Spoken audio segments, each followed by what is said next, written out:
Сәлем достар, біз бүгін Дастан сериалының басты рөлін сомдаған Ибру Шахиннің өмірі туралы айтамыз. Ендеше лайктарыңызды басып, пікірлеріңізді жазыңыздар.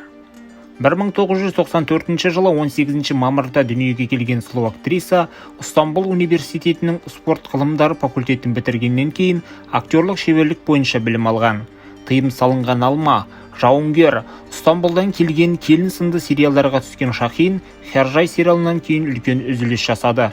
Актриса Ибру Шахин бір жылдан астам баскетболшы Джерри Османмен бірге тұрады. Ол өзінің алғашқы кинодағы тәжірибесін 2016 жылы Канн парасы фильмімен бастады. Содан кейін ол «Менің әкем» және «Жауынгер» телехикаясында басты рөлді сомдады. Ыстамбұлдан келген келін сериалындағы буржу кейіпкермен көптің назарын аударды. Ибру Шахин тыйым салынған алма сериалына қонақ актриса ретінде түскеннен соң Хержай сериалында басты рөлді сомдады. 2021 жылы АТV арнасы түсірген Дастан сериалындағы ақ қыздың рөлін сомдап, табынушыларын тағы да жаңа қырымен таң қалдырды. Ибру Шахин 2022 жылы 1 шілдеде Македонияда баскетболшы Джерри Османға тұрмысқа шықты. Актриса Instagram желісінде де белсенді. Қазіргі таңда 4 миллионнан астам оқырманы бар. Парақшасының сілтемесін видеоның ақпарат алаңында қалдырамын. Айтпақшы, видео ұнаса лайк басуды, пікір жазуды ұмытпаңыз.